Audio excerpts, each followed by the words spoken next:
Pada malam yang seharusnya menjadi sorotan utama bagi pidato Perdana Menteri Israel, Benyamin Netanyahu, di hadapan publik internasional, suasana mendadak berubah menjadi kepanikan dan kekacauan. Di tengah-tengah pidatonya yang disiarkan langsung dari Tel Aviv, sebuah insiden mengejutkan terjadi yang langsung menyedot perhatian dunia.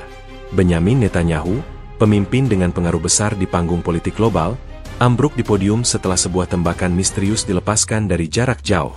Insiden ini seketika memicu alarm keamanan tertinggi dan membuat seluruh hadirin panik, sementara tim keamanan segera bereaksi.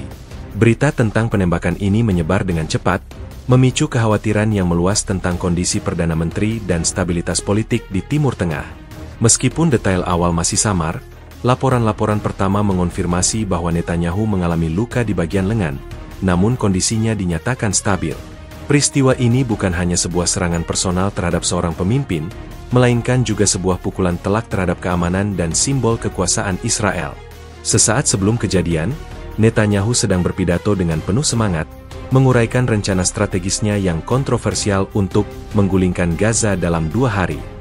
Pidato ini, yang dirancang untuk memperlihatkan keteguhan Israel dalam menghadapi ancaman regional, tiba-tiba terhenti oleh suara tembakan yang memecah keheningan. Saksi mata, termasuk wartawan internasional dan pejabat tinggi yang hadir, melaporkan melihat Netanyahu tersentak dan kemudian memegangi lengan kirinya sebelum jatuh. Kecepatan reaksi tim keamanan sangat krusial. Mereka segera mengisolasi area dan membawa Netanyahu ke tempat yang aman, sementara para hadirin dievakuasi dalam keadaan panik. Operasi darurat langsung dilakukan di tempat kejadian sebelum akhirnya Netanyahu dibawa ke rumah sakit Tel HaShomer untuk penanganan lebih lanjut. Laporan medis awal, yang dirilis oleh kantor Perdana Menteri, menyatakan bahwa luka yang dialami Netanyahu tidak mengancam nyawa. Perdana Menteri Netanyahu dalam kondisi sadar dan stabil. Tembakan mengenai lengan kirinya. Tim medis telah berhasil mengendalikan pendarahan. Bunyi pernyataan resmi tersebut, yang dikutip oleh media-media terkemuka seperti The Times of Israel dan Yediot Ahronot. Penembakan ini segera memicu gelombang spekulasi dan analisis dari para pakar politik dan keamanan. Pertanyaan besar yang muncul adalah siapa yang berada di balik serangan ini dan apa motifnya. Dalam waktu kurang dari 1 jam setelah insiden, sumber-sumber intelijen Israel, yang dikutip oleh Reuters dan Associated Press, mengindikasikan bahwa tembakan tersebut berasal dari seorang penembak jitu yang diduga terafiliasi dengan milisi pro-Iran. Penggunaan sniper menunjukkan perencanaan yang matang dan tingkat profesionalisme yang tinggi, menambah dimensi serius pada serangan ini. Dugaan ini langsung mengarahkan perhatian pada Iran, musuh bebuyutan Israel di kawasan. Analisis awal menunjukkan bahwa serangan ini bisa jadi merupakan respons langsung terhadap retorika agresif Netanyahu tentang Gaza, yang dianggap oleh Teheran sebagai ancaman langsung terhadap sekutu-sekutu mereka di Palestina. Penembakan ini, jika terbukti dilakukan oleh Iran, akan menjadi eskalasi konflik yang sangat signifikan, membuka babak baru dalam perang proksi antara kedua negara. Meskipun dalam kondisi stabil, insiden ini tetap menimbulkan kekhawatiran besar tentang keselamatan Netanyahu, terutama setelah rilis informasi tambahan dari tim medis. Dalam konferensi pers darurat yang diadakan di Tel HaShomer, Dr. Eitan Nahor, kepala tim bedah yang menangani Netanyahu, mengungkapkan detail yang mengejutkan. Ia menjelaskan bahwa proyektil yang bersarang di lengan Perdana Menteri adalah peluru khusus berukuran besar yang ditemukan mengandung zat berbahaya. Peluru itu berukuran kira-kira sebesar jari telunjuk pria dewasa. Yang paling mengkhawatirkan adalah hasil pemeriksaan awal menunjukkan adanya kandungan zat asing yang bisa sangat merusak jaringan saraf dan organ vital, kata Dr. Nahor dalam konferensi pers tersebut, yang disiarkan oleh Channel 12 News. Penemuan ini mengubah dinamika penanganan medis. Fokus tidak hanya pada mengeluarkan peluru, tetapi juga pada menetralisir efek zat beracun tersebut. Tim dokter berpacu dengan waktu untuk memastikan bahwa zat berbahaya tersebut tidak menyebar ke seluruh tubuh Netanyahu. Kondisi ini membuat penanganan menjadi sangat rumit, melibatkan spesialis toksikologi dan ahli bedah saraf. Perkembangan ini memicu ketegangan di seluruh Israel. Warga berkumpul di luar rumah sakit Tel HaShomer, menyalakan lilin dan berdoa untuk kesembuhan pemimpin mereka.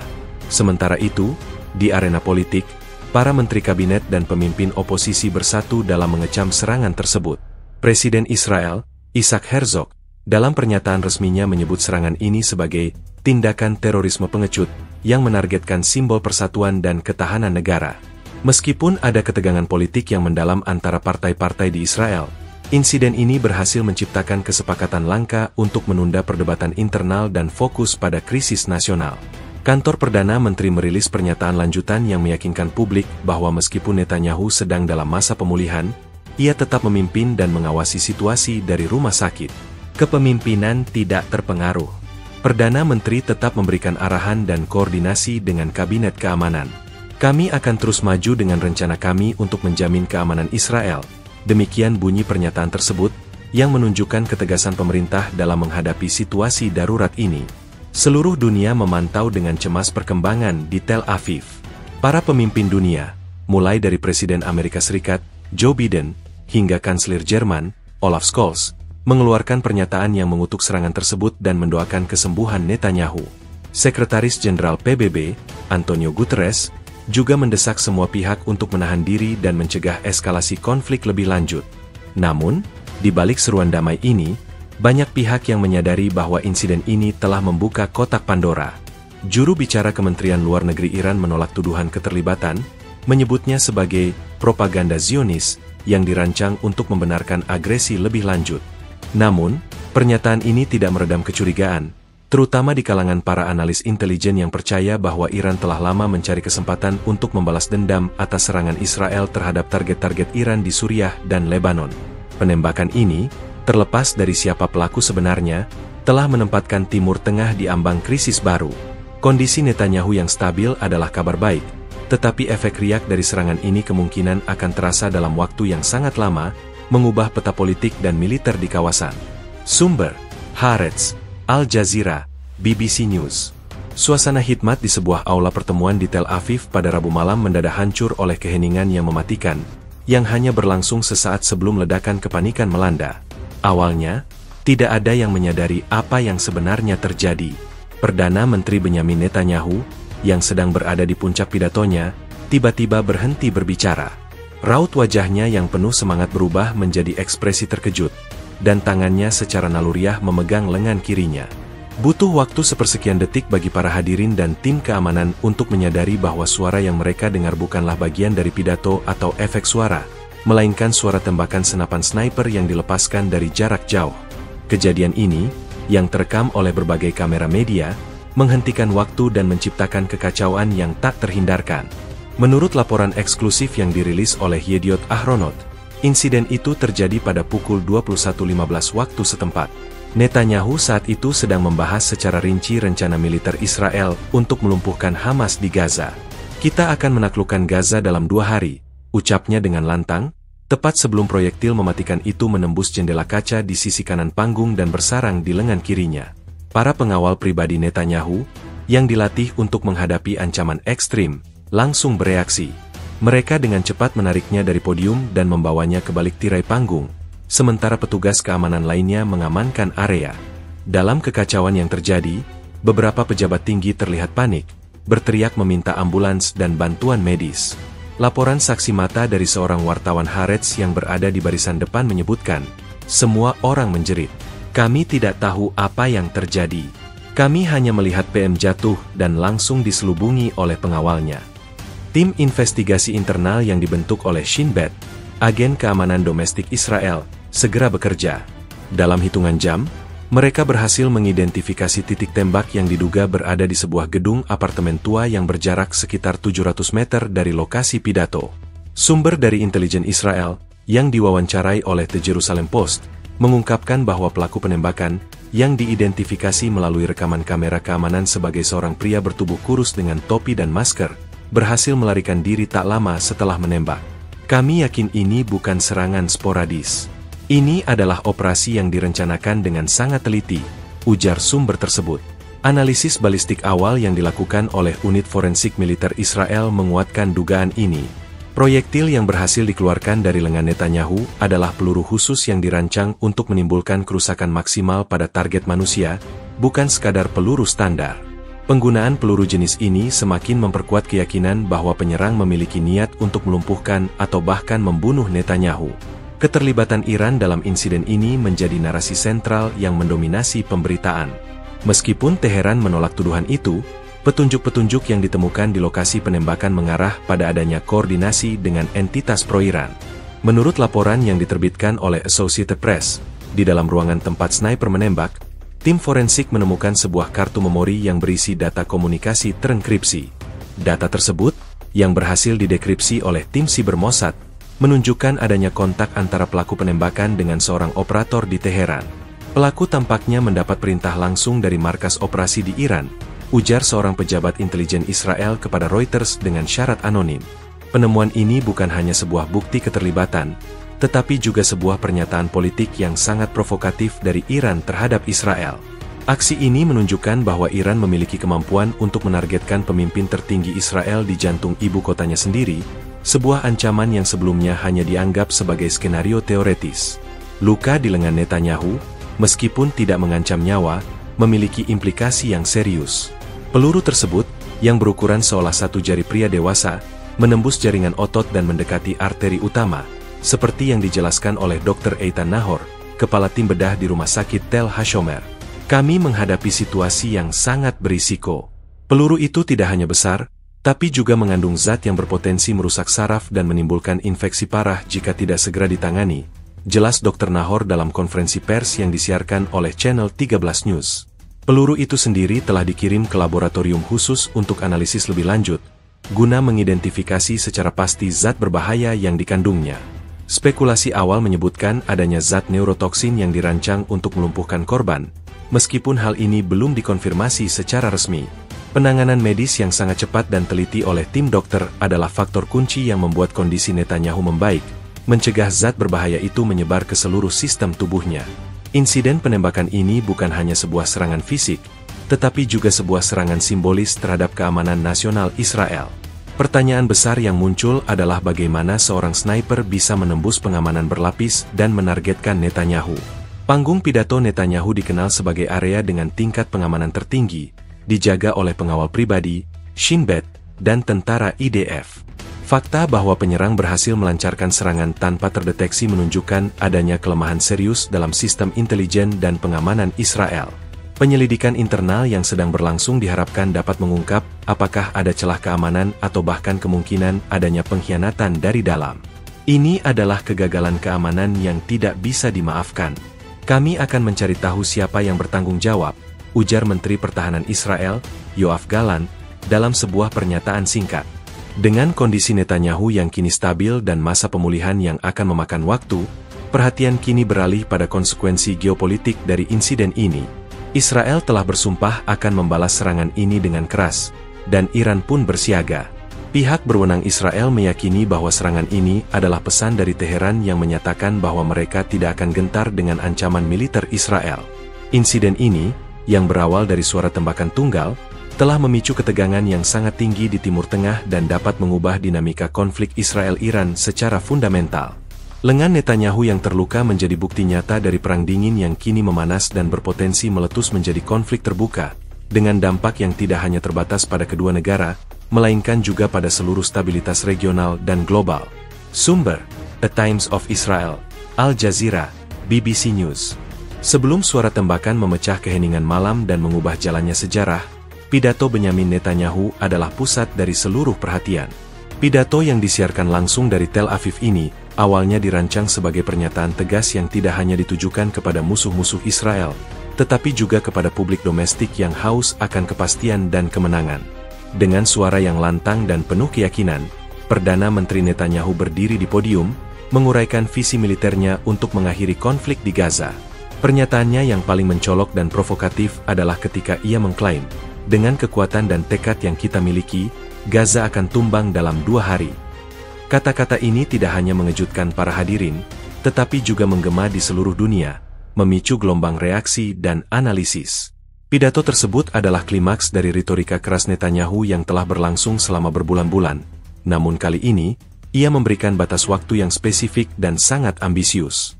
Pernyataan ini, yang bertujuan untuk menunjukkan kekuatan dan tekad, justru menjadi latar belakang tragis bagi insiden penembakan yang terjadi tak lama setelahnya. Menurut laporan dari The Times of Israel, pidato tersebut merupakan bagian dari upaya Netanyahu untuk memulihkan kepercayaan publik yang sempat goyah akibat berkepanjangnya perang di Gaza. Dalam pidatonya, ia tidak hanya menjanjikan kemenangan yang cepat, tetapi juga mengutuk keras apa yang disebutnya sebagai kelambanan dan keraguan-raguan dari pihak oposisi dan sebagian komunitas internasional. Kita tidak akan berhenti sampai setiap teroris dilumpuhkan dan Gaza sepenuhnya dibebaskan dari kekuasaan mereka. Kita telah membayar harga yang mahal, dan kini saatnya bagi kita untuk menuai hasilnya, tegasnya. Pernyataan ini seolah-olah dirancang untuk memprovokasi, dan memang, reaksi global langsung terasa. Pemimpin-pemimpin dunia, termasuk dari negara-negara sekutu, menyatakan keprihatinan mereka atas retorika Netanyahu yang dianggap dapat memperburuk situasi kemanusiaan di Gaza. Sementara itu, di dunia Arab, pidato ini dilihat sebagai deklarasi perang total yang mengabaikan semua upaya diplomatik. Analisis mendalam dari para pakar geopolitik, seperti yang diterbitkan oleh Al Jazeera, menunjukkan bahwa pernyataan Netanyahu tentang 2 hari bukanlah sekadar retorika kosong. Di balik kata-kata tersebut, ada informasi intelijen yang diklaim oleh Israel tentang kondisi internal Hamas yang melemah dan kesiapan militer IDF untuk melancarkan serangan skala besar. Pidato itu bisa jadi merupakan bagian dari strategi perang psikologis yang dirancang untuk meruntuhkan moral musuh.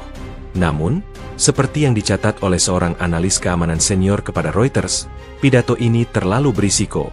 Menetapkan batas waktu yang spesifik seperti itu bisa memberikan tekanan berlebihan pada militer dan, yang lebih penting, memprovokasi musuh untuk melakukan tindakan ekstrim. Prediksi ini terbukti benar.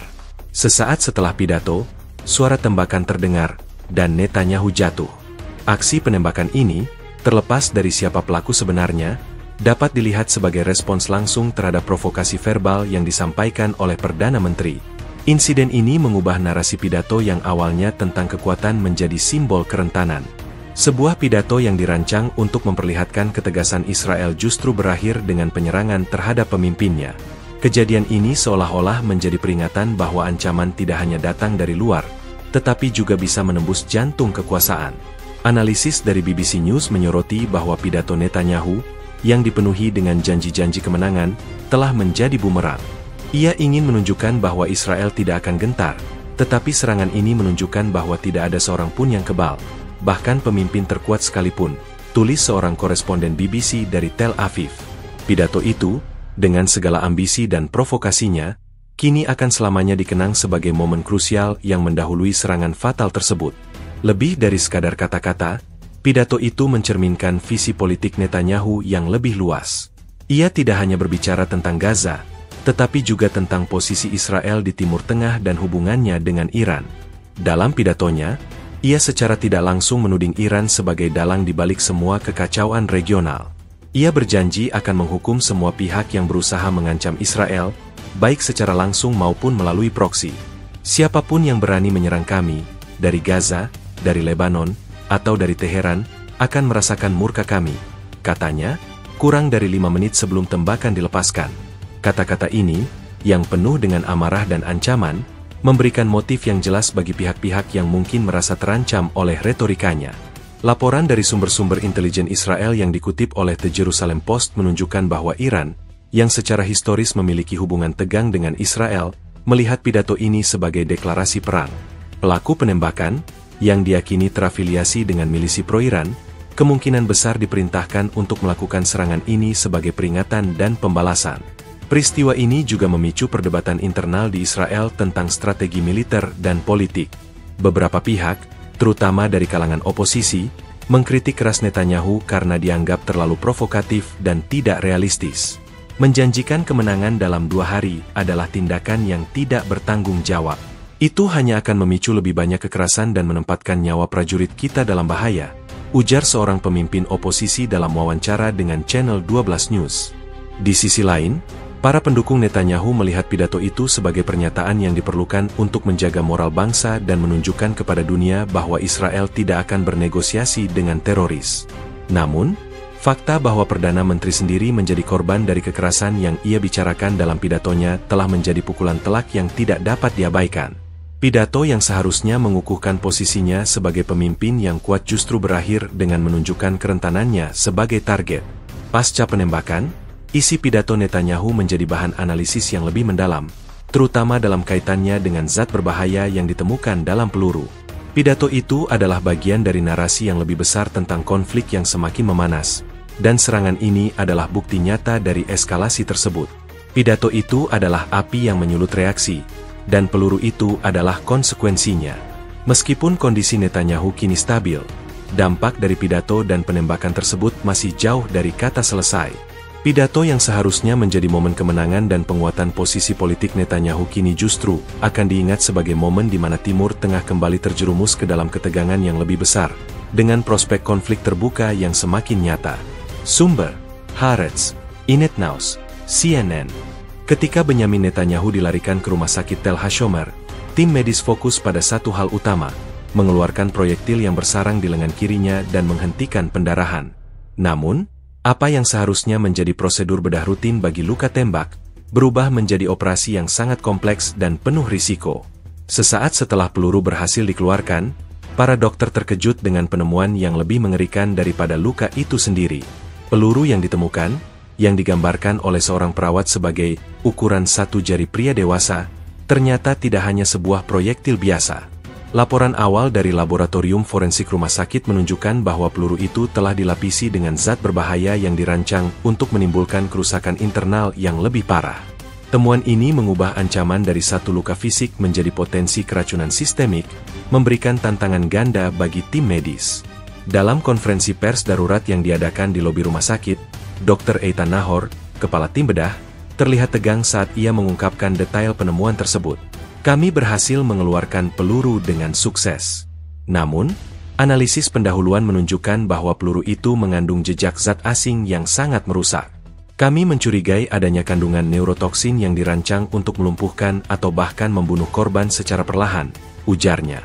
Berita ini segera menyebar luas, mengguncang seluruh Israel dan memicu kekhawatiran global. Selama beberapa jam, kondisi Netanyahu tidak lagi hanya tentang pemulihan dari luka tembak, melainkan juga tentang perjuangan melawan efek racun yang potensial. Tim dokter dari berbagai spesialisasi, dari toksikologi hingga bedah saraf, dikerahkan untuk menganalisis zat tersebut dan mencari penawar yang tepat. Laporan dari The Times of Israel menyebutkan bahwa tim medis bekerja dalam situasi tekanan ekstrim, berusaha untuk mengidentifikasi zat itu secepat mungkin untuk mencegah penyebarannya ke seluruh tubuh PM. Penggunaan peluru beracun ini menandai peningkatan yang signifikan dalam taktik teror. Ini bukan lagi sekadar upaya untuk membunuh dengan tembakan, tetapi sebuah operasi yang dirancang untuk memberikan penderitaan berkepanjangan dan mengirimkan pesan yang jauh lebih gelap. Dalam sebuah analisis mendalam oleh Haaretz, disebutkan bahwa penggunaan racun menunjukkan tingkat kecerdasan dan kebencian yang mendalam dari para pelaku. Ini adalah serangan yang bertujuan untuk melumpuhkan, tidak hanya secara fisik tetapi juga secara simbolis, dengan menunjukkan bahwa Israel tidak kebal terhadap ancaman yang paling licik sekalipun. Sumber dari intelijen Israel yang dikutip oleh Yediot Ahronot mengklaim bahwa zat yang digunakan adalah varian dari racun yang sebelumnya digunakan oleh agen-agen Iran dalam operasi pembunuhan terhadap pembangkang di luar negeri. Jika terbukti benar, ini akan menjadi bukti kuat lain dari keterlibatan langsung Iran dalam upaya pembunuhan terhadap pemimpin Israel. Sembari tim medis berjuang, sampel dari peluru yang telah dikeluarkan itu segera diterbangkan ke laboratorium rahasia Shin Bet untuk analisis yang lebih rinci. Laporan yang bocor kepada Reuters menyebutkan bahwa hasil analisis awal mengindikasikan bahwa zat tersebut adalah kombinasi dari neurotoksin sintetik dan agen pembeku darah. Tujuan dari zat-zat ini adalah untuk menimbulkan keracunan saraf yang dapat menyebabkan kelumpuhan atau bahkan kegagalan organ, sekaligus mencegah pembekuan darah normal, yang akan memperburuk pendarahan internal. Temuan ini memberikan gambaran yang jelas tentang betapa seriusnya ancaman yang dihadapi Netanyahu. Kondisinya, meskipun stabil, tetap berada dalam pengawasan ketat karena efek dari zat beracun tersebut mungkin tidak langsung terlihat. Situasi ini juga memicu kekhawatiran baru tentang keselamatan tokoh-tokoh penting lainnya di Israel. Pihak keamanan mengkaji ulang semua protokol perlindungan dan pengamanan setelah insiden ini. Pertanyaan besar yang muncul adalah bagaimana pelaku bisa mendapatkan akses ke peluru yang sangat spesifik dan canggih seperti itu. Seorang pakar keamanan yang diwawancarai oleh BBC News menyatakan, peluru semacam ini tidak dijual bebas. Pembuatannya memerlukan pengetahuan kimia dan teknologi yang sangat spesifik. Ini mengindikasikan bahwa pelaku didukung oleh entitas negara atau kelompok teroris yang sangat canggih.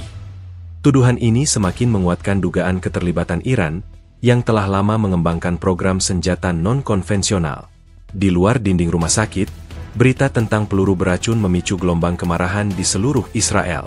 Banyak warga yang sebelumnya bersikap kritis terhadap Netanyahu kini bersatu mendukungnya. Mereka melihat serangan ini bukan hanya sebagai serangan terhadap seorang politisi, tetapi sebagai serangan terhadap kedaulatan dan keamanan bangsa. Mereka tidak hanya ingin membunuh pemimpin kami, mereka ingin melumpuhkan kami dengan racun, ujar seorang warga Tel Aviv yang berunjuk rasa di luar rumah sakit. Reaksi publik ini memberikan Netanyahu dukungan moral yang sangat dibutuhkan di tengah masa pemulihan. Sementara itu, Menteri Pertahanan Yoav Gallant dalam sebuah pernyataan publik yang keras bersumpah untuk menemukan dan menghukum semua pihak yang bertanggung jawab atas serangan keji ini, dimanapun mereka berada. Kondisi Netanyahu, meskipun stabil, tetap menjadi subjek pantauan intensif. Efek jangka panjang dari paparan zat beracun ini masih belum diketahui sepenuhnya. Dokter-dokter menyatakan bahwa mereka akan terus memantau fungsi saraf dan organ vitalnya dalam beberapa hari mendatang. Risiko masih ada, tetapi kami optimistis dengan respons tubuh Perdana Menteri terhadap perawatan yang diberikan, kata seorang juru bicara rumah sakit.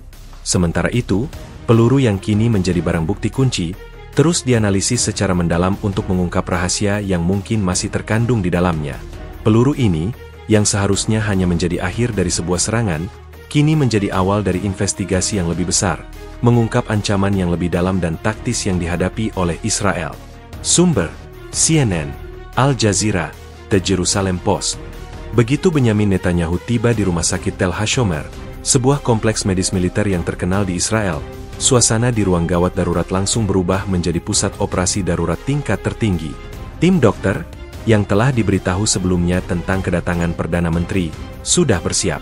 Mereka tidak hanya menghadapi kasus luka tembak biasa, tetapi juga tekanan politik dan keamanan yang sangat besar.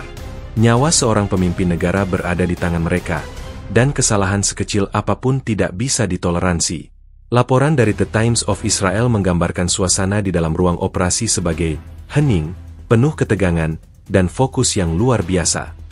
Setiap dokter dan perawat tahu bahwa seluruh dunia sedang menyaksikan. Tim medis yang dipimpin oleh Dr. Eitan Nahor, Kepala Departemen Bedah Trauma, segera memulai evaluasi. Mereka menggunakan teknologi pencitraan mutakhir untuk memetakan jalur peluru dan menentukan posisi pastinya di lengan Netanyahu. Temuan ini mengejutkan. Peluru, yang berukuran sangat besar, tidak hanya menembus jaringan lunak tetapi juga bersarang sangat dekat dengan arteri brachial, pembuluh darah utama yang memasok darah ke seluruh lengan. Sedikit saja kesalahan dalam operasi bisa menyebabkan pendarahan masif yang fatal. Ini adalah operasi yang sangat berisiko. Peluru itu berada di posisi yang sangat sulit, dan kami harus bertindak dengan presisi bedah yang sempurna, kata seorang ahli bedah yang berpartisipasi dalam operasi tersebut, yang diwawancarai secara anonim oleh Hinet Naus. Sebelum memulai, tim bedah melakukan langkah-langkah pencegahan ekstra. Mereka memastikan bahwa semua peralatan steril dan siap, dan mereka juga memiliki unit transfusi darah yang siaga penuh jika terjadi pendarahan hebat. Operasi dimulai dengan sayatan kecil di area luka, yang kemudian diperbesar untuk memberikan akses yang cukup bagi dokter. Dengan menggunakan alat-alat bedah mikro, Dr. Nahor dan timnya dengan hati-hati memisahkan jaringan otot dan pembuluh darah. Mereka harus bekerja dengan sangat pelan dan teliti untuk menghindari kerusakan saraf atau pembuluh darah yang lebih jauh. Proses ini memakan waktu lebih dari 2 jam, dengan setiap detik terasa seperti jam. Keberhasilan operasi ini tidak hanya bergantung pada keahlian mereka, tetapi juga pada keberanian mereka untuk mengambil keputusan yang cepat dan tepat di bawah tekanan yang luar biasa. Setelah peluru berhasil dikeluarkan, kejutan kedua datang. Dr. Nahor, yang telah berpengalaman dalam menangani ribuan kasus luka tembak, segera menyadari bahwa peluru itu tidak seperti yang lain. Bentuknya yang tidak biasa dan permukaannya yang mengilap, serta jejak residu yang tertinggal di dalamnya, memicu kecurigaan. Kami tahu ada sesuatu yang aneh. Itu bukan peluru biasa, kata seorang perawat yang berada di dalam ruang operasi. Sampel dari residu segera diambil dan dikirim ke laboratorium toksikologi rumah sakit untuk analisis cepat. Dalam waktu singkat, hasil awal mengonfirmasi kecurigaan tim dokter. Peluru itu mengandung zat berbahaya, kemungkinan besar sejenis racun. Temuan ini mengubah fokus dari sekadar operasi bedah menjadi tantangan medis yang lebih besar. Tim dokter harus tidak hanya menutup luka, tetapi juga memastikan bahwa racun itu tidak menyebar dan merusak organ vital lainnya. Mereka segera memberikan antidot yang mereka miliki, meskipun jenis racunnya masih belum diketahui secara pasti. Keputusan untuk membawa Netanyahu ke rumah sakit Tel HaShomer, yang merupakan fasilitas medis militer, terbukti sangat penting. Rumah sakit ini dilengkapi dengan peralatan tercanggih dan memiliki tim spesialis yang sangat terampil dalam menangani trauma tempur dan kasus keracunan. Langkah-langkah cepat yang diambil oleh tim medis di sana menunjukkan tingkat profesionalisme yang tinggi dan persiapan yang matang. Dalam sebuah pernyataan yang dikeluarkan oleh kantor Perdana Menteri, disebutkan bahwa kecepatan dan keahlian tim medis Tel HaShomer adalah faktor krusial dalam menyelamatkan nyawa Perdana Menteri. Pujian ini bukanlah sekadar formalitas, melainkan pengakuan atas kerja keras mereka di bawah tekanan yang luar biasa. Seluruh operasi, dari kedatangan Netanyahu hingga stabilnya kondisinya, adalah sebuah demonstrasi yang sempurna dari respons medis darurat. Di luar ruang operasi, para menteri kabinet dan petinggi militer berkumpul, menanti kabar terbaru. Setiap menit terasa seperti seabad. Ketika Dr. Nahor akhirnya keluar dan mengumumkan bahwa operasi telah berhasil dan kondisi Perdana Menteri stabil, sebuah desahan lega terdengar di seluruh ruangan. Namun, ia juga memberikan peringatan bahwa bahaya belum sepenuhnya berlalu karena adanya zat berbahaya di dalam peluru. Pernyataan ini memastikan bahwa meskipun Netanyahu selamat dari penembakan, ia masih menghadapi ancaman lain yang tidak terlihat. Tim medis akan terus memantau kondisinya selama beberapa hari ke depan, dengan perhatian khusus pada tanda-tanda keracunan atau kerusakan organ. Kondisi ini menuntut pemantauan yang intensif, dengan pemeriksaan darah dan pemindaian yang dilakukan secara berkala. Upaya medis ini tidak hanya menjadi kisah tentang keberhasilan bedah, tetapi juga tentang pengabdian dan keberanian. Para dokter dan perawat yang bekerja di bawah bayang-bayang ancaman keamanan dan sorotan media internasional telah membuktikan bahwa mereka adalah pahlawan sejati. Mereka tidak hanya menyelamatkan nyawa seorang pemimpin, tetapi juga memberikan harapan bagi sebuah bangsa yang sedang dilanda kecemasan. Perjuangan untuk mengeluarkan peluru dari lengan Netanyahu bukan hanya sekadar operasi, melainkan simbol dari ketahanan dan tekad Israel untuk menghadapi ancaman yang paling licik sekalipun. Sementara investigasi keamanan terus berjalan, fokus utama tetap pada pemulihan penuh Perdana Menteri, dengan keyakinan bahwa ia akan segera kembali memimpin negara dalam masa yang paling menantang. Sumber: Haaretz, CNN, Al Jazeera. Setelah operasi yang menegangkan berhasil mengeluarkan peluru dari lengan Perdana Menteri Benyamin Netanyahu, fokus beralih ke laboratorium forensik. Peluru yang ditemukan di lengan Netanyahu bukanlah proyektil biasa. Ukurannya yang besar dan jejak residu aneh yang menempel pada permukaannya memicu kecurigaan serius dari tim bedah, yang kemudian mengarahkan ke analisis yang lebih mendalam. Temuan dari laboratorium, yang dirilis dalam laporan rahasia Shin Bet yang kemudian bocor ke media, mengguncang seluruh komunitas intelijen Israel.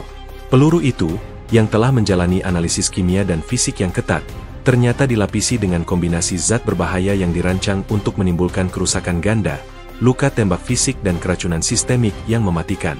Menurut laporan eksklusif dari The Jerusalem Post, hasil analisis awal menunjukkan bahwa peluru itu mengandung dua komponen utama, zat neurotoksin sintetik dan agen prokoagulan. Zat neurotoksin itu tidak ditemukan di alam.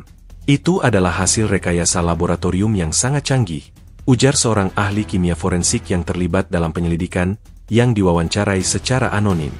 Neurotoksin ini dirancang untuk menyerang sistem saraf pusat, berpotensi menyebabkan kelumpuhan, kejang, dan bahkan kegagalan pernapasan. Sementara itu, agen prokoagulan, yang ironisnya berfungsi mempercepat pembekuan darah, tampaknya ditujukan untuk membuat tim medis bingung. Biasanya, luka tembak akan menyebabkan pendarahan masif yang harus segera dihentikan. Namun, dengan adanya agen prokoagulan, darah di sekitar luka akan membeku dengan cepat, yang mungkin bisa menipu dokter agar berpikir bahwa bahaya pendarahan telah teratasi, padahal di saat yang sama, racun sedang menyebar ke seluruh tubuh. Analisis lebih lanjut dari peluru tersebut, yang dilakukan oleh Laboratorium Forensik Nasional Israel, menguatkan dugaan bahwa serangan ini adalah bagian dari operasi yang sangat profesional dan didukung oleh negara. Laporan yang diterbitkan oleh Haaretz mengungkapkan bahwa struktur peluru itu sendiri juga tidak standar. Bagian ujungnya yang tumpul, dipadukan dengan material yang keras, memastikan bahwa proyektil itu tidak akan pecah saat menembus tubuh, sehingga zat beracun dapat dilepaskan dengan cara yang lebih terkendali dan efektif. Ini bukan buatan seorang amatir atau kelompok teroris biasa. Ini adalah hasil kerja para ilmuwan dan insinyur, kata seorang sumber intelijen kepada Haaretz. Temuan ini secara langsung mengarah pada Iran. Israel telah lama menuduh Iran mengembangkan program senjata non-konvensional, termasuk agen biologi dan kimia yang canggih. Dugaan bahwa Iran berada di balik serangan ini bukan hanya didasarkan pada retorika dan konflik yang ada, tetapi juga pada kemampuan teknologi yang dibutuhkan untuk menciptakan peluru semacam itu. Seorang pakar keamanan senior yang diwawancarai oleh BBC News menyatakan, penggunaan peluru beracun ini adalah ciri khas dari operasi intelijen negara yang berusaha menyangkal keterlibatan mereka. Mereka ingin membunuh, tetapi dengan cara yang menyembunyikan jejak. Ini adalah pesan yang jelas dari Teheran. Meskipun Iran telah membantah semua tuduhan, bukti forensik yang kuat ini sulit untuk diabaikan. Ancaman yang dihadapi Netanyahu tidak berhenti setelah peluru dikeluarkan. Residu neurotoksin yang kemungkinan telah masuk ke dalam aliran darahnya menjadi kekhawatiran terbesar. Tim medis di Rumah Sakit Tel Hashomer segera memberikan berbagai jenis antidot dan memonitor kondisi saraf dan organ vitalnya secara ketat. Dr. Eitan Nahor, kepala tim bedah, dalam konferensi pers terbarunya, menjelaskan bahwa mereka telah memasang peralatan pemantau untuk mendeteksi setiap tanda-tanda kerusakan saraf atau kegagalan organ. Meskipun kondisinya stabil, efek jangka panjang dari paparan racun ini masih menjadi misteri. Kami harus bersiap untuk kemungkinan terburuk, katanya. Pernyataan ini menunjukkan bahwa bahaya belum sepenuhnya berlalu, dan Netanyahu masih berada dalam masa kritis. Reaksi publik terhadap penemuan ini sangatlah beragam. Di satu sisi, ada kemarahan yang meluas terhadap para pelaku. Banyak warga Israel yang menganggap penggunaan racun sebagai tindakan keji dan tidak berperi kemanusiaan. Seruan untuk pembalasan keras terhadap Iran semakin menguat. Di sisi lain, beberapa kritikus Netanyahu berpendapat bahwa insiden ini adalah konsekuensi dari kebijakan luar negerinya yang agresif dan provokatif. Namun, narasi utama yang mendominasi media adalah tentang betapa liciknya musuh Israel. CNN melaporkan dari Tel Aviv bahwa temuan ini telah mengubah cara pandang Israel terhadap ancaman. Ini bukan lagi hanya tentang rudal dan roket, tetapi juga tentang senjata biologis dan kimia yang canggih. Analisis mendalam terhadap zat berbahaya ini juga mengungkapkan betapa canggihnya teknologi yang digunakan oleh para pelaku. Agen prokoagulan, misalnya, berfungsi untuk membingungkan diagnosis awal dan menunda intervensi medis yang tepat. Jika tim medis tidak menyadari adanya racun, mereka mungkin akan fokus pada luka tembak fisik dan mengabaikan ancaman internal. Ini menunjukkan bahwa pelaku tidak hanya ingin membunuh, tetapi juga ingin menyebabkan kekacauan dan kebingungan di antara tim penyelamat. Tujuan utama mereka adalah untuk memastikan bahwa Netanyahu tidak dapat bertahan hidup, terlepas dari kualitas perawatan medis yang diterimanya. Dengan peluru yang kini menjadi barang bukti kunci dalam penyelidikan, para ahli di seluruh dunia sedang meneliti temuan ini. Laporan dari berbagai lembaga intelijen internasional, termasuk CIA dan Mi-6, menunjukkan bahwa mereka juga khawatir tentang kemungkinan penyebaran teknologi senjata semacam ini. Penyerangan terhadap Netanyahu bukan hanya tentang konflik regional. Ini adalah contoh dari pergeseran taktik teroris ke tingkat yang jauh lebih berbahaya.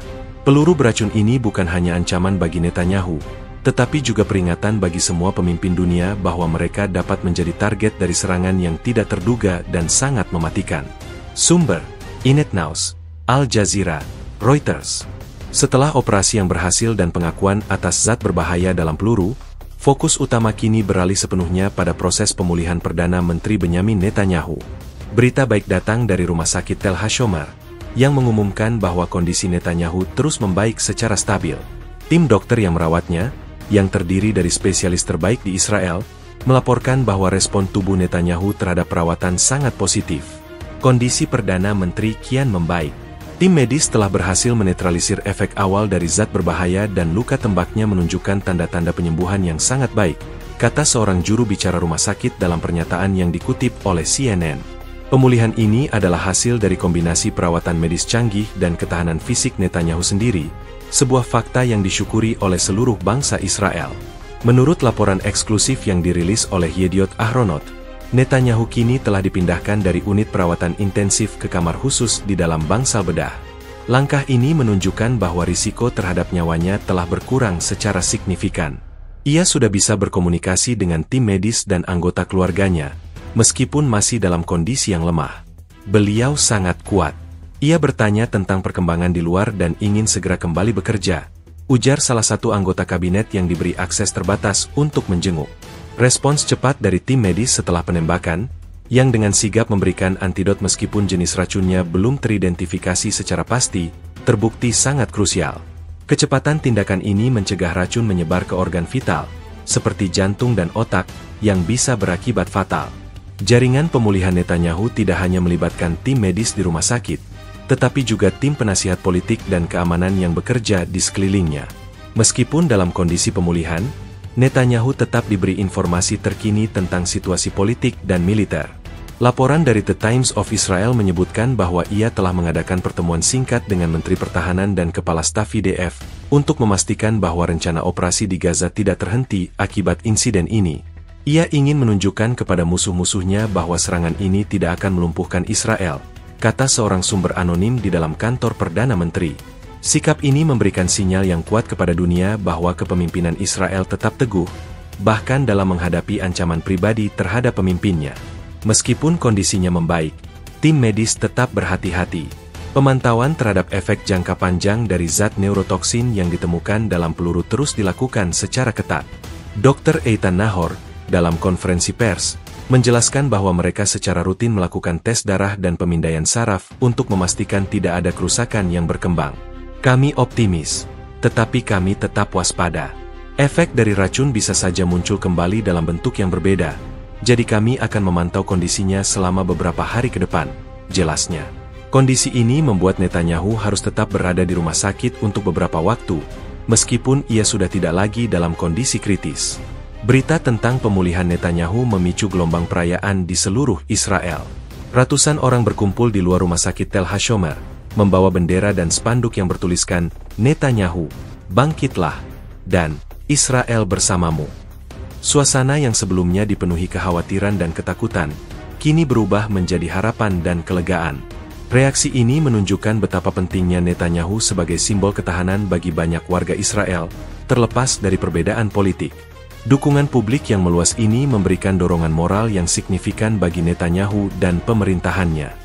Laporan dari Al Jazeera bahkan mencatat bahwa pemulihan Netanyahu ini mungkin akan memperkuat posisinya di dalam negeri dan memberikan legitimasi baru bagi kebijakan-kebijakannya yang keras. Di panggung internasional, kabar baik ini juga disambut dengan kelegaan. Para pemimpin dunia, yang sebelumnya menyampaikan simpati dan kekhawatiran, kini mengirimkan pesan-pesan pemulihan dan harapan. Presiden Amerika Serikat, Joe Biden, menelepon Netanyahu secara pribadi untuk menyampaikan kegembiraannya atas kabar pemulihan ini. Panggilan ini, yang disiarkan oleh Reuters, menunjukkan betapa pentingnya stabilitas Netanyahu bagi hubungan strategis antara Israel dan Amerika Serikat. Di balik layar, intelijen dari berbagai negara bekerja sama dengan Mossad dan Shin Bet untuk mengidentifikasi dan melacak jaringan yang bertanggung jawab atas penembakan ini. Pemulihan Netanyahu tidak hanya menjadi fokus medis, tetapi juga menjadi titik balik dalam investigasi global yang lebih besar. Meskipun Netanyahu sudah berada di jalan menuju pemulihan, dampaknya terhadap politik Israel masih akan terasa. Insiden ini bisa menjadi pemersatu bangsa, setidaknya untuk sementara waktu, mengesampingkan perbedaan politik yang tajam. Kondisi kesehatannya yang membaik juga memberikan kesempatan bagi pemerintah untuk menegaskan kembali komitmen mereka terhadap keamanan nasional. Perdana Menteri, yang sekarang menjadi korban dari serangan langsung, dapat menggunakan pengalaman ini untuk membenarkan kebijakan-kebijakannya yang keras terhadap musuh-musuh Israel. Pemulihan Netanyahu bukan hanya tentang kesembuhan seorang individu, tetapi juga tentang penguatan narasi nasional dan penegasan kembali posisi Israel di panggung dunia. Sumber: Haaretz, BBC News, The Guardian. Insiden penembakan terhadap Perdana Menteri Israel, Benyamin Netanyahu, segera memicu gelombang kejutan dan kecaman dari seluruh dunia. Berita tentang serangan itu menyebar dengan sangat cepat, melintasi batas-batas negara dan memicu kekhawatiran yang meluas tentang potensi eskalasi konflik di Timur Tengah. Pemimpin-pemimpin dunia, organisasi internasional, dan para diplomat segera mengeluarkan pernyataan. Sebagian besar mengutuk keras serangan tersebut dan menyerukan untuk menahan diri. Reaksi ini mencerminkan betapa sensitifnya situasi di kawasan itu, dan betapa pentingnya peran Netanyahu di panggung politik global. Presiden Amerika Serikat, Joe Biden, adalah salah satu pemimpin pertama yang bereaksi. Dalam sebuah pernyataan yang disiarkan dari Gedung Putih, ia mengutuk keras serangan itu sebagai tindakan terorisme yang keji dan tidak dapat diterima. Ia juga secara langsung menelepon Netanyahu untuk menyatakan dukungan penuhnya dan mendoakan kesembuhan yang cepat. Amerika Serikat berdiri teguh bersama Israel dalam menghadapi ancaman terorisme. Kami siap memberikan segala bantuan yang diperlukan dalam penyelidikan ini, kata Biden dalam pernyataan resminya, seperti yang dilaporkan oleh The Associated Press. Dukungan dari sekutu terdekat Israel ini sangat penting, tidak hanya sebagai bentuk solidaritas, tetapi juga sebagai sinyal kepada dunia bahwa AS akan melindungi kepentingannya di kawasan tersebut. Tidak hanya dari sekutu dekat, kecaman juga datang dari negara-negara Eropa. Kanselir Jerman, Olaf Scholz, melalui juru bicaranya, menyampaikan bahwa ia sangat terkejut dan prihatin atas penembakan itu. Serangan terhadap pemimpin sebuah negara adalah serangan terhadap seluruh tatanan internasional. Kami mendoakan yang terbaik untuk Perdana Menteri Netanyahu dan berharap ia dapat pulih sepenuhnya. Bunyi pernyataan dari Berlin, yang dikutip oleh Deutsche Welle. Hal senada juga disampaikan oleh Presiden Prancis, Emmanuel Macron, dan Perdana Menteri Inggris, Rishi Sunak, yang masing-masing mengeluarkan pernyataan kecaman dan keprihatinan. Reaksi dari para pemimpin Eropa ini menunjukkan bahwa mereka melihat serangan ini bukan hanya sebagai isu bilateral antara Israel dan Iran, tetapi sebagai ancaman terhadap stabilitas global. Reaksi dari dunia Arab dan negara-negara Muslim menunjukkan nuansa yang lebih kompleks. Meskipun tidak ada kecaman langsung dari negara-negara yang memiliki hubungan tegang dengan Israel, beberapa negara yang baru-baru ini menormalisasi hubungan dengan Israel, seperti Uni Emirat Arab dan Bahrain, mengeluarkan pernyataan yang secara implisit mengutuk kekerasan. Mereka menyerukan stabilitas dan menahan diri, dan menyatakan keprihatinan atas eskalasi konflik di kawasan. Reaksi ini, yang dilaporkan oleh Al Jazeera, menunjukkan bahwa meskipun mereka memiliki hubungan diplomatik dengan Israel, mereka harus berhati-hati untuk tidak memancing kemarahan publik di dalam negeri mereka yang masih sangat simpatik dengan perjuangan Palestina. Di sisi lain, negara-negara yang secara terbuka memusuhi Israel, seperti Iran, menolak semua tuduhan keterlibatan dan malah menuduh Israel mengarang cerita untuk membenarkan agresi lebih lanjut. Di dalam kerangka organisasi internasional, PBB memainkan peran penting dalam menyerukan ketenangan. Sekretaris Jenderal PBB, Antonio Guterres, mengeluarkan pernyataan yang sangat hati-hati. Ia mengutuk serangan kekerasan dan menekankan pentingnya menjaga perdamaian di kawasan. Kami menyerukan kepada semua pihak untuk menghindari retorika yang dapat memicu eskalasi dan menahan diri dari tindakan yang bisa memperburuk situasi yang sudah sangat rapuh, kata Guterres dalam pernyataan resminya, seperti yang dilaporkan oleh Reuters.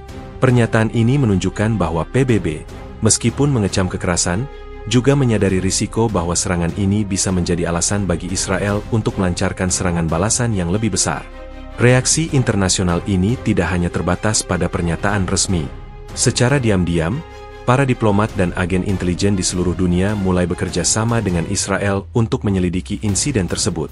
Laporan dari The Guardian mengungkapkan bahwa agen intelijen dari AS, Inggris, dan Jerman telah menawarkan bantuan kepada Shin Bet dan Mossad untuk melacak pelaku dan jaringan yang bertanggung jawab. Kerja sama ini menunjukkan bahwa komunitas internasional melihat serangan ini sebagai ancaman global, bukan hanya regional. Mereka khawatir bahwa teknologi dan taktik yang digunakan dalam serangan ini, terutama penggunaan peluru beracun, dapat menyebar dan digunakan oleh kelompok teroris lainnya di masa depan. Namun, di balik semua pernyataan resmi dan kerjasama, ada juga kekhawatiran tersembunyi. Beberapa negara, terutama di Eropa, khawatir bahwa pemulihan Netanyahu akan memperkuat posisinya dan mendorongnya untuk melancarkan serangan balasan yang lebih agresif, yang bisa memicu perang skala penuh di Timur Tengah. Kekhawatiran ini mencerminkan pandangan bahwa kebijakan Netanyahu seringkali dianggap sebagai pemicu ketegangan, dan bahwa serangan ini bisa jadi adalah konsekuensi dari kebijakan tersebut. Namun, saat ini, fokus utama tetap pada mengecam serangan dan mendoakan kesembuhan Netanyahu. Reaksi internasional ini, secara keseluruhan, menunjukkan bahwa meskipun banyak yang memiliki hubungan yang rumit dengan Netanyahu, mereka menyadari bahwa penembakan terhadap seorang pemimpin negara adalah sebuah garis yang tidak boleh dilewati. Kabar penembakan Perdana Menteri Benyamin Netanyahu mengguncang seluruh jajaran petinggi Israel, memicu pertemuan darurat di markas besar Shin Bet dan Mossad. Ruangan yang biasanya hening kini dipenuhi dengan diskusi tegang, sementara para menteri dan jenderal menuntut penjelasan. Mereka semua sepakat pada satu hal, serangan ini tidak bisa dibiarkan begitu saja. Dalam sebuah konferensi pers dadakan yang diselenggarakan di Tel Aviv, Menteri Pertahanan Israel, Yoav Gallant, berdiri di hadapan publik dengan wajah muram namun penuh tekad. Kami telah diserang. Pemimpin kami telah menjadi target. Dan kami tidak akan diam saja. Siapapun yang bertanggung jawab, dari Teheran hingga di seluruh kawasan, akan membayar mahal, katanya, dengan suara yang keras dan jelas. Pernyataan ini, yang dikutip secara luas oleh The Times of Israel, secara langsung menuduh Iran berada di balik serangan dan menjanjikan respons yang setimpal. Janji pembalasan ini bukan hanya sekadar retorika politik. Di balik layar, mesin militer Israel langsung bergerak.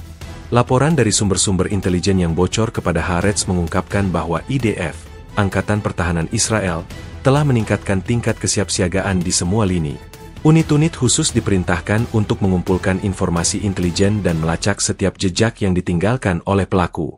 Perintahnya jelas, temukan mereka, dimanapun mereka berada, ujar seorang pejabat militer senior yang anonim. Fokus utama penyelidikan adalah untuk memastikan apakah ada keterlibatan langsung dari Garda Revolusi Iran atau milisi pro-Iran. Jika terbukti, Israel siap untuk melancarkan serangan balasan yang tidak hanya bersifat simbolis, tetapi juga strategis, menargetkan infrastruktur militer atau bahkan target-target vital di dalam wilayah Iran sendiri. Menteri Luar Negeri Israel, Eli Cohen, juga mengambil sikap yang sangat keras.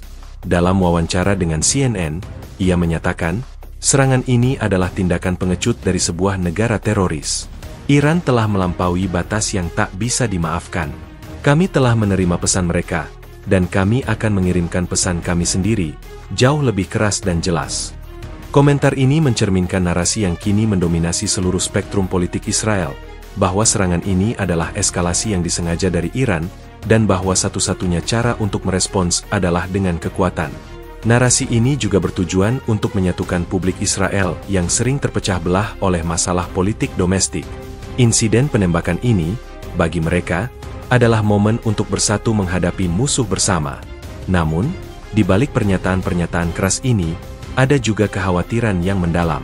Para pakar militer dan keamanan, yang diwawancarai oleh Al Jazeera, menyuarakan keraguan tentang kebijakan respons yang terlalu agresif. Mereka memperingatkan bahwa serangan balasan terhadap Iran dapat memicu perang skala penuh yang melibatkan seluruh kawasan, termasuk Lebanon, Suriah, dan Yaman, di mana Iran memiliki proksi bersenjata. Risiko perang regional sangat tinggi. Iran tidak akan diam jika Israel menyerang wilayah mereka, ujar seorang analis geopolitik. Kekhawatiran ini nyata, dan para jenderal Israel kini sedang mempertimbangkan semua opsi, mulai dari serangan siber besar-besaran, operasi rahasia untuk menargetkan para pemimpin intelijen Iran, hingga serangan udara yang lebih terbuka. Keputusan akan sangat bergantung pada seberapa kuat bukti yang ditemukan mengenai keterlibatan langsung Teheran. Terlepas dari risiko, tekad untuk membalas dendam sangat kuat di kalangan petinggi Israel. Kepala Staf IDF, Jenderal Herzi Halevi, dalam pertemuan dengan para komandan senior, menekankan bahwa harga darah harus dibayar. Ia menugaskan unit intelijen untuk memberikan laporan harian tentang setiap perkembangan di Iran dan di antara kelompok-kelompok yang berafiliasi dengan Iran. Kita harus menunjukkan kepada musuh-musuh kita bahwa tidak ada tempat yang aman bagi mereka jika mereka berani menargetkan pemimpin kita, kata Jenderal Halevi, menurut sumber di dalam militer yang dikutip oleh Reuters. Sikap ini mencerminkan doktrin keamanan Israel yang sudah lama ada, bahwa serangan terhadap Israel harus dibalas dengan kekuatan yang berlebihan untuk mencegah serangan di masa depan. Di tingkat politik, dukungan untuk respons yang kuat juga sangat luas. Pemimpin oposisi, Yair Lapid, meskipun merupakan lawan politik utama Netanyahu, segera mengeluarkan pernyataan yang mendukung pemerintah. Dalam menghadapi terorisme, tidak ada oposisi. Kami berdiri bersama pemerintah dan militer untuk memastikan bahwa pelaku dan dalangnya akan diadili, ujarnya. Solidaritas langkah ini menunjukkan betapa seriusnya para politisi Israel memandang serangan ini. Hal ini juga memberikan Netanyahu, yang sedang dalam masa pemulihan, legitimasi tambahan untuk mengambil tindakan keras jika ia memutuskan untuk melakukannya. Dengan kondisi Netanyahu yang membaik, fokus akan segera beralih dari pemulihan ke pembalasan. Tanggapan dari petinggi Israel menunjukkan bahwa mereka melihat serangan ini sebagai tantangan langsung terhadap kedaulatan dan keamanan mereka, dan bahwa mereka siap untuk mengambil tindakan yang sangat serius untuk meresponsnya. Janji pembalasan terhadap Iran bukanlah gertakan kosong, melainkan cerminan dari tekad yang kuat untuk memastikan bahwa insiden seperti ini tidak akan pernah terjadi lagi. Dunia kini menahan napas, menunggu respons Israel, yang bisa mengubah peta konflik di Timur Tengah secara fundamental. Sumber: The Jerusalem Post, BBC News, The Guardian. Penembakan Perdana Menteri Benyamin Netanyahu bukan hanya sebuah serangan individu, tetapi juga sebuah peristiwa geopolitik yang secara fundamental mengubah dinamika ketegangan yang sudah ada di Timur Tengah. Analis dari seluruh dunia sepakat bahwa insiden ini adalah eskalasi yang sangat serius dalam perang bayangan yang telah lama berlangsung antara Israel dan Iran. Serangan ini tidak hanya menargetkan pemimpin tertinggi Israel, tetapi juga mengirimkan pesan yang sangat jelas dari Teheran, bahwa mereka memiliki kemampuan untuk menembus keamanan Israel dan menyerang di jantung wilayahnya sendiri. Ini adalah sebuah langkah yang membawa kedua negara ke ambang konflik terbuka, dengan potensi dampak yang akan terasa di seluruh dunia. Menurut laporan dari Foreign Affairs, eskalasi ini adalah konsekuensi logis dari kebijakan tekanan maksimum Israel terhadap Iran. Selama bertahun bulan, Israel telah melancarkan serangan udara terhadap target-target yang diduga berafiliasi dengan Iran di Suriah dan Lebanon, menargetkan fasilitas militer dan membunuh para komandan senior Garda Revolusi Iran. Serangan-serangan ini, yang sebagian besar tidak diakui secara resmi oleh Israel, bertujuan untuk melemahkan pengaruh Iran di kawasan dan mengganggu program nuklirnya. Namun, serangan terhadap Netanyahu ini menunjukkan bahwa Iran tidak lagi bersedia untuk hanya bereaksi secara defensif.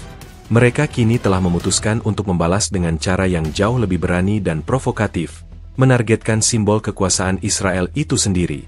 Seorang pakar hubungan internasional di Council on Foreign Relations yang diwawancarai oleh The Associated Press menyatakan, ini adalah pergeseran taktik yang signifikan. Selama ini, Iran membalas melalui proksi-proksi mereka, seperti Hizbullah di Lebanon atau milisi di Suriah. Tapi sekarang, mereka tampaknya telah memutuskan untuk melancarkan serangan langsung terhadap Israel, meskipun dengan cara yang sulit dibuktikan. Penembakan ini, jika terbukti dilakukan oleh Iran, adalah sebuah pernyataan yang sangat serius. Pernyataan ini didukung oleh temuan intelijen yang mengarah pada keterlibatan agen-agen Iran dalam perencanaan serangan.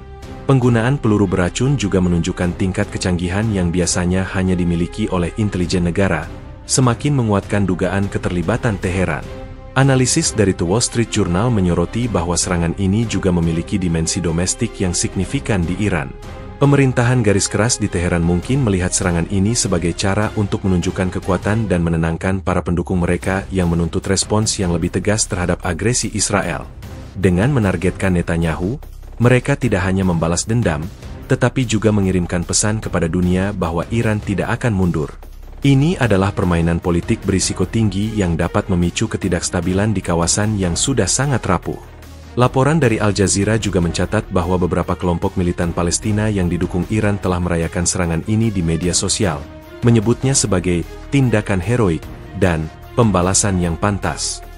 Hal ini memperlihatkan bagaimana insiden ini telah menyuntikkan energi baru ke dalam poros perlawanan yang dipimpin oleh Iran. Dampak geopolitik dari insiden ini tidak terbatas pada Timur Tengah saja. Hubungan antara Amerika Serikat dan Israel juga dapat terpengaruh. Meskipun Washington telah secara tegas mengutuk serangan itu dan menjanjikan dukungan penuh, beberapa pejabat AS khawatir bahwa respons Israel yang berlebihan dapat memicu perang regional yang dapat menarik AS ke dalam konflik. CNN melaporkan bahwa Pentagon dan Gedung Putih kini sedang mengadakan pertemuan darurat untuk menyusun rencana kontingensi. Kami harus memastikan bahwa Israel tidak mengambil tindakan yang terlalu gegabah, ujar seorang pejabat senior AS. Kekhawatiran ini menunjukkan adanya ketidakselarasan antara AS dan Israel dalam hal strategi di kawasan, meskipun keduanya adalah sekutu dekat. Selain itu, serangan ini juga memiliki implikasi bagi negara-negara Arab yang baru-baru ini menormalisasi hubungan dengan Israel. Negara-negara seperti Uni Emirat Arab dan Bahrain kini berada dalam posisi yang sangat sulit. Mereka telah membangun hubungan diplomatik dan ekonomi dengan Israel, tetapi serangan ini dapat memicu kemarahan publik di dalam negeri yang masih sangat pro-Palestina. Ini bisa saja merusak proses normalisasi yang sudah berjalan dengan susah payah. Para pemimpin negara-negara ini, yang dikutip oleh Reuters, menyerukan dialog dan deeskalasi, mencoba untuk menavigasi situasi yang sangat rumit ini tanpa memprovokasi Iran atau mengecewakan sekutu baru mereka. Dengan kondisi Netanyahu yang membaik, fokus kini akan beralih dari krisis medis ke krisis geopolitik. Pertanyaan besar yang kini ada di benak para pemimpin dunia adalah, bagaimana Israel akan membalas? Apakah mereka akan melancarkan serangan yang terbatas dan terukur, ataukah mereka akan mengambil kesempatan ini untuk melancarkan serangan balasan yang lebih besar, dengan harapan dapat melumpuhkan program nuklir Iran atau infrastruktur militernya? Setiap pilihan memiliki risiko dan konsekuensinya sendiri. Analisis dari The Guardian menyimpulkan bahwa dunia sedang menunggu. Respons Israel tidak hanya akan menentukan nasib Benyamin Netanyahu, tetapi juga nasib seluruh Timur Tengah.